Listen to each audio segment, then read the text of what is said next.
So hi everyone, welcome back to another new video. So guys, finally आपल्या class 12चे जे पण काही मेन सब्जेक्ट आहेत त्याची बोर्ड एक्झाम आता कंप्लीट झाली आहे. हां, बायोलॉजी बायफोकल सब्जेक्टचे एक्झाम अजून बाकी आहे, बट जे पण आपले फिजिक्स केमिस्ट्री मॅथमॅटिक्सचे पेपर्स आहेत हे आता कंप्लीट झाले आहेत. आता भरपूर मुलं रिलॅक्स झाली असतील. बट आता 12वीच्या बोर्ड एक्झाम नंतर तुम्हाला पुढे काय प्रोसेस करायची आहे? तुमचं उत्तर असेल की दादा सीईडीची एक्झाम द्यायची आहे. बट सीईडीची एक्झाम दिल्यानंतर त्याच्या पुढे काय? तर मेन आहे तुमची ॲडमिशन प्रोसेस, आणि तेच मी तुम्हाला आजच्या व्हिडिओमध्ये एक्सप्लेन करणार आहे की आता तुमची 12वीची बोर्ड एक्झाम कंप्लीट झाल्यानंतर तुम्हाला काय काय प्रोसेस करावी लागणार आहे. ह्याच्यामध्ये मी पूर्ण डिटेल कव्हर करेन की नक्की तुम्हाला सीईडीच्या एक्झामिनेशन प्रोसेसमध्ये काय काय करावं लागणार, परत तुम्हाला ॲडमिशन प्रोसेसमध्ये काय काय करावं लागणार, म्हणजे आत्ताच्या स्टेजपासून ते पूर्ण तुमचं ॲडमिशन कंप्लीट होईपर्यंत तुम्हाला काय काय स्टेप्स करावे लागणार आहेत, काय काय प्रोसेस करावी लागणार आहे, हे सगळं मी तुम्हाला आजच्या व्हिडिओमध्ये इन डिटेल एक्सप्लेन करणार आहे. मला माहिती आहे की तुमच्या टॉप इंजिनिअरिंग कॉलेजमध्ये टॉप फार्मसी कॉलेजमध्ये ॲडमिशन घ्यायचं ड्रीम आहे. तुमचं पण ड्रीम आहे की नाही? मला नक्की कॉमेंटमध्ये सांगा की नक्की तुम्हाला कुठल्या कॉलेजमध्ये ॲडमिशन घ्यायचं आहे, नक्की तुमचं ड्रीम कॉलेज कोणतं आहे हे मला कॉमेंटमध्ये नक्की सांगा. तर आजच्या व्हिडिओमध्ये मी तुम्हाला पूर्ण सांगणार आहे की त्या ड्रीम कॉलेजमध्ये ॲडमिशन घेण्यासाठी तुम्हाला काय काय प्रोसेस करावी लागणार आहे. तर त्याच्यामुळे ही व्हिडिओ तुम्ही शेवटपर्यंत नक्की बघा. ॲज वेल एज मी तुम्हाला एक सांगतो की आत्ता तुमच्या सीईडच्या एक्झामसाठी लास्ट 45 डेज रिमेनिंग आहेत, आणि ह्या लास्ट 45 डेजमध्ये तुम्हाला जोरदार सीईडीची प्रिपरेशन करायची आहे. आणि तुमच्यासाठी मी तुम्हाला डेली सकाळी 9 वाजता व्हिडिओ प्रोव्हाइड करणार आहे. आता ह्या व्हिडिओजमध्ये मी तुम्हाला काही ना काहीतरी इन्फॉर्मेशन प्रोव्हाइड करणार आहे. तुमच्या सीईडीचे एक्झामच्या रिगार्डिंग इन्फॉर्मेशन, परत तुमच्या ॲडमिशन प्रोसेसच्या रिगार्डिंग इन्फॉर्मेशन, हे काही ना काहीतरी मी तुम्हाला इन्फॉर्मेशन प्रोव्हाइड करणार आहे, आणि हे खूप महत्त्वाचे असतील. तर त्याच्यामुळे आपले व्हिडिओज तुम्हाला मिस नाही करायचे आहेत. रोज सकाळी 9 वाजता आपले व्हिडिओ जाणार आहेत. तर त्यासोबत आपला टेलिग्राम ग्रुपसुद्धा आहे, तर हा तुम्ही टेलिग्राम ग्रुपसुद्धा नक्की जॉईन करून ठेवा. आणि जे पण काही तुमचे अपडेट्स येतील सीईडीच्या रिगार्डिंग, कारण की आता तो सीझन आहे, ह्या सीझनमध्ये ह्या मंथमध्ये तुमचे भरपूर काही अपडेट्स येणार आहेत. तुमच्या करेक्शन विंडोच्या रिगार्डिंग, तुमच्या ॲडमिट कार्डच्या रिगार्डिंग, तर जे पण काही अपडेट्स आहेत हे सगळे मी तुम्हाला ह्या टेलिग्राम ग्रुपवर सांगणार आहे. तर त्याच्यामुळे आपल्याला तुम्ही टेलिग्राम ग्रुप जॉईन करून ठेवा. ह्याची लिंक मी तुम्हाला डिस्क्रिप्शन बॉक्समध्ये प्रोव्हाइड केलेली आहे. आता आपण स्टार्ट करूया आपल्या प्रोसेससाठी. आता आपल्या प्रोसेसमधली सगळ्यात पहिली स्टेप आहे ती आहे MST CET application form feeling.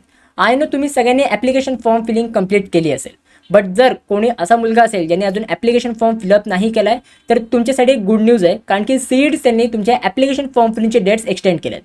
CED सेलनी काय सांगितलं आहे की जर तुम्ही अजूनपर्यंत ॲप्लिकेशन फॉर्म फिलअप नसेल केला तर तुम्ही 24 फेब्रुवारीपर्यंत without late fee application form भरू शकता. म्हणजे 24 फेब्रुवारीपर्यंत तुम्हाला कुठलीही लेट फी ॲप्लिकेबल होणार नाही. बट 24 फेब्रुवारीनंतर 27 फेब्रुवारीपर्यंत 27 फेब्रुवारीपर्यंत तुम्ही ॲप्लिकेशन फॉर्म फिलअप करू शकता, बट त्यासाठी तुम्हाला लेट फी भरावी लागेल. म्हणजे 25 फेब्रुवारीपासून ते 27 फेब्रुवारीपर्यंत जर तुम्ही ॲप्लिकेशन फॉर्म फिलिंग केली तर तुम्हाला लेट फी भरावी लागेल. सो जर तुम्हाला लेट फी नको असेल तर 24 फेब्रुवारी ही लास्ट डेट आहे, तर ह्या डेटपर्यंत तुम्ही ॲप्लिकेशन फॉर्म फिलिंग करून घ्या. आता एकदा जर तुम्ही ॲप्लिकेशन फॉर्म फिलिंग कंप्लीट केली असेल तर त्याच्यानंतर तुमच्या फर्स्ट अटेम्प्टचा ॲडमिट कार्ड रिलीज होईल.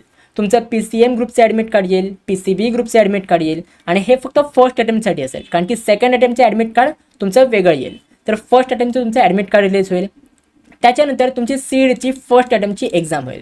मला माहिती आहे की तुम्हाला सगळ्यांनाच एक्झामचे डेट्स माहिती असतील. नक्की एक्झामचे डेट्स माहिती आहेत की नाही मला कॉमेंट सेक्शनमध्ये नक्की सांगा. आता एक्झामची फर्स्ट अटेम्प्टची एक्झाम झाली त्याच्यानंतर लगेच तुमचा सेकंड अटेम्प्टचा ॲडमिट कार्ड येईल. ज्या पण मुलांनी बोथ अटेम्प्ट सिलेक्ट केलेत, सेकंड अटेम्प्ट म्हणजे दोन्ही अटेम्प्टला अप्लाय केला आहे, तर त्या मुलांसाठी सेकंड अटेम्प्टचं ॲडमिट कार्ड हे रिलीज होईल.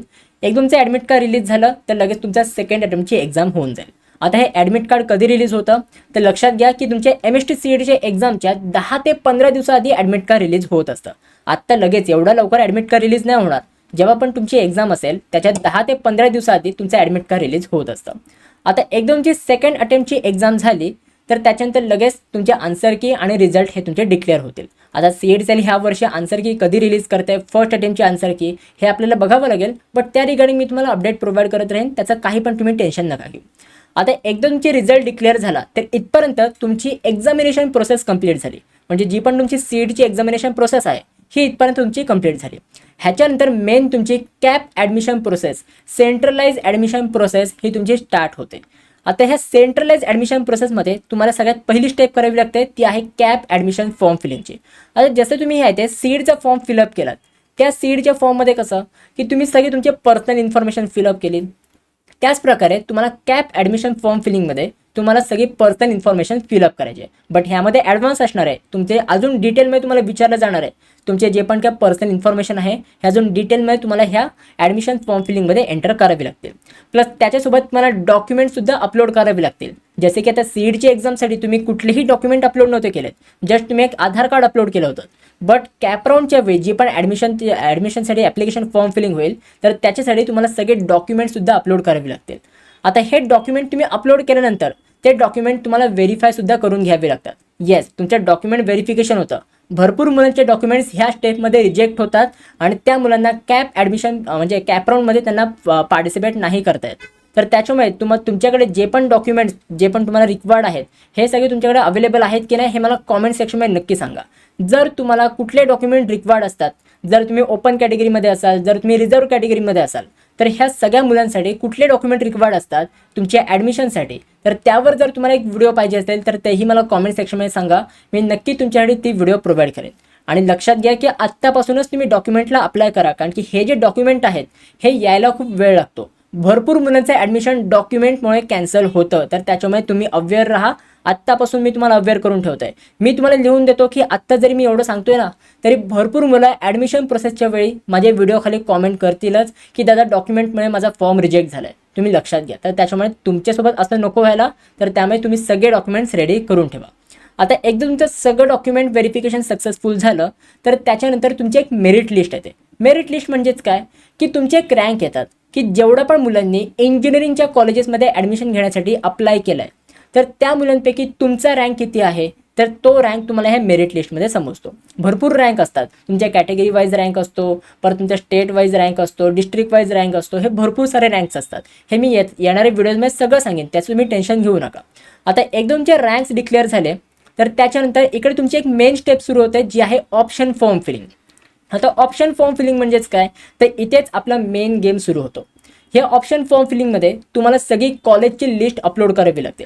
जसं की आता जर तुम्ही सीईडची एक्झाममध्ये चांगले पर्सेंटेज स्कोर केलेत तर तुमच्या पर्सेंटेजच्या अकॉर्डिंग जेवढे पण तुम्हाला सीईडची एक्झाममध्ये पर्सेंटेज मिळतील तर त्या पर्सेंटेजच्या अकॉर्डिंग कोणत्या कॉलेजमध्ये तुम्हाला ॲडमिशन मिळू शकतं, कोणत्या कॉलेजमध्ये तुम्हाला ॲडमिशन पाहिजे, तर त्या कॉलेजेसची लिस्ट तुम्हाला ह्या इथे अपलोड करावी लागते.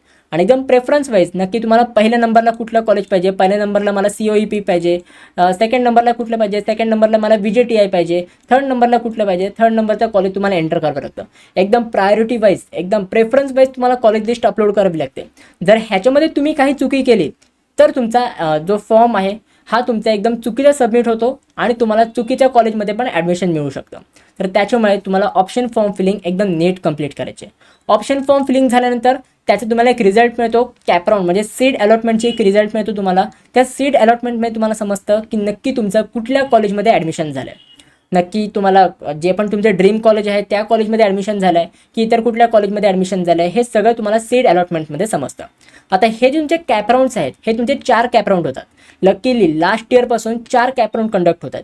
त्याच्या आधी म्हणजे जर आपण 2 वर्षाआधी 3 वर्षाआधी बघितलं तर फक्त 3च कॅपराऊंड कंडक्ट व्हायचे.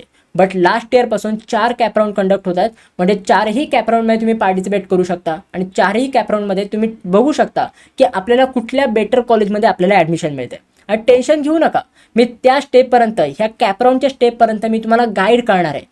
नक्की तुम्हाला कुठलं कॉलेज ठेवायचं आहे, नक्की तुम्हाला कसं ऑप्शन फॉर्म फिलअप करायचं आहे, हे सगळं मी तुम्हाला येणाऱ्या व्हिडिओजमध्ये स्टेप बाय स्टेप डिटेलमध्ये एक्सप्लेन करणार आहे. जसे तुम्ही माझे आधीचे व्हिडिओज बघितले असतील, आधीचे व्हिडिओजमध्ये कसं मी तुम्हाला सगळं स्टेप बाय स्टेप सांगितलं, नक्की तुमचा पासिंग रूल कसा आहे, पर तुमचा ग्रुपिंग क्रायटेरिया काय आहे, हे सगळं मी तुम्हाला स्टेप बाय स्टेप कसं एक्सप्लेन केलं होतं.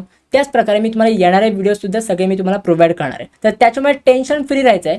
जर तुम्ही आपलं चॅनल फॉलो केलं ना तर मी तुम्हाला गॅरंटी देतो की तुम्हाला दुसरीकडे कुठेही जायची गरज लागणार नाही आहे. तर त्याच्यामुळे आपल्या चॅनलसोबत तुम्ही कनेक्टेड राहा, सबस्क्राईब करून ठेवा. एकदा तुमचे 4ही कॅपराऊंड कंप्लीट झाले तर त्याच्यानंतर तुमचं ह्या इथे ॲडमिशन कंप्लीट होऊन जातं. म्हणजे हे इकडे तुमची ॲडमिशन प्रोसेस कंप्लीट होते. ह्याच्यानंतर कुठलीही कॅपराऊंडची प्रोसेस होत नाही. ह्याच्यानंतर पण तुमची काही ॲडमिशन प्रोसेस होते बट ती नॉन कॅप असते. म्हणजे स्पॉट राऊंड, मॅनेजमेंट राऊंड हे सगळे होत असतं.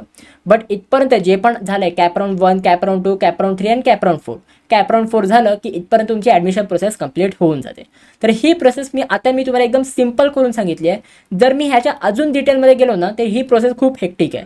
बट त्यामुळे टेन्शन घेऊ नका, येणाऱ्या वेळामध्ये सगळं मी तुम्हाला स्टेप बाय स्टेप गाईड करणार आहे. सो त्याच्यामुळे आपल्या चॅनलसोबत कनेक्टेड राहा, सबस्क्राईब करून ठेवा. अँड ऑल्सो ही व्हिडिओ तुम्हाला कशी वाटली तर तेही मला कॉमेंट सेक्शनमध्ये नक्की सांगा. आपल्या कॉमेंट सेक्शनच्या बाजूला ना एक हाईपचं बटन आहे, तर ते तुम्ही हाईपचं बटन नक्की प्रेस करा. कारण की जर तुम्ही ह्या व्हिडिओला जास्तीत जास्त हाईप केलं तर ही व्हिडिओ अजून जास्त मुलांपर्यंत पोहोचेल. तर त्यामुळे हाईप करायला विसरू नका. अँड ऑल्सो येणाऱ्या काही व्हिडिओज मी इथे दाखवलेले आहेत, तुमच्या एक्झामच्या गायडन्सवर आहेत, कॉलेज रिव्ह्यूजवर आहेत, अजून भरपूर काही व्हिडिओज आहेत. तर त्याच्यामुळे कनेक्टेड राहा आपल्यासोबत. ओके, आपला टेलिग्राम ग्रुप आहे तर तो पण तुम्हाला जॉईन करायचा आहे. आपला इंस्टाग्राम ID आहे तर त्या इंस्टाग्राम IDवर पण तुम्ही नक्की मला फॉलो करू शकता. जर तुमचे काही डाऊट्स असतील, मला पर्सनली विचारायचे असतील, डायरेक्टली मला इंस्टाग्रामवर DM करू शकता. मी नक्की ट्राय करेन तुम्हाला रिप्लाय करायचा. ठीक आहे. सो गाइज, आय होप ही तुम्हाला व्हिडिओ आवडली असेल. ह्या व्हिडिओमध्ये तुम्हाला नक्की इन्फॉर्मेशन मिळाली असेल, हेल्पफुल वाटली असेल तर नक्की तुम्ही ह्या व्हिडिओला लाईक करा आणि कॉमेंटमध्ये नक्की सांगा की ही व्हिडिओ तुम्हाला कशी वाटली. That's it for this video. कशी वाटली तुम्हाला ही व्हिडिओ, आवडली असेल तर नक्की लाईक करा, शेअर करा, सबस्क्राईब करा. भेटूया मग पुढच्या व्हिडिओमध्ये. तोपर्यंत बाय बाय, सी या अँड गुड.